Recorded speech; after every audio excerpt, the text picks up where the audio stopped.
Now, if we take out a biopsy, we get even more exciting information. And making an MRI or a CT scan, of course, is non-invasive, and you would think that could be a substitute for looking at the single fibers. But in those studies where we take out both a biopsy and do the MRI scan, we get very different types of information. And one reason for that is because changes in muscle architecture is also occurring, allowing basically muscle fibers to increase much more in size than what we see from the anatomical measurements of actual cross-sectional area from the MRI. So if I had to choose, I would go for the muscle biopsy and not the MRI. In this particular study, you saw it before by the Norwegians, Erik Gundersen and so on, with the eccentric training on the biceps. Looking at the biopsies, you see, I apologize for this, it's very difficult to see, but here you have the changes in area with the eccentric training, percentage changes for the 1, 2A and 2X fibers, sorry, the weighted mean over here, and here you see the changes with the concentric training really not happening anything significant over here. If we have a increase over here, you see a more pronounced percentage gain in the area of type 2 fibers, which means that the relative area of 2 versus 1 fibers is increasing by 41%. Oh no, 12%, you have it down here. Or from an athletic point of view, I think from an athlete point of view, this is very important to have this increase, preferential increase in the area of the most explosive type fibers that we have.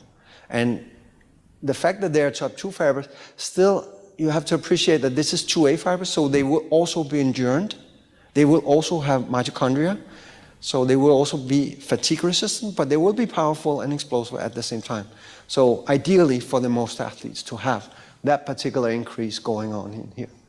And you see that proportion in the relative area proportion of type 2 fibers is increased from 64% to 73% as a result of this preferential increase in type 2 fiber area in response to this eccentric training.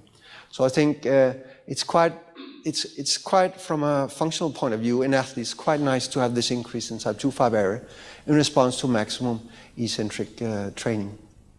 So this is just a summary. It seems that we can have greater increases in muscle fiber area with the maximum eccentric training compared to concentric training alone. Some studies have shown that if you do eccentric training and then stop training and then wait for some 5 weeks and take a new muscle biopsy, then the increase in muscle fiber area is more persistent following eccentric training compared to concentric training. So it tends to stay on for a longer time.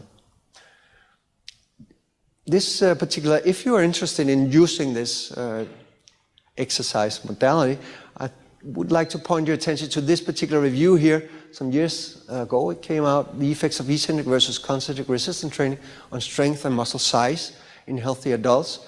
And this is basically just taken out of their conclusions.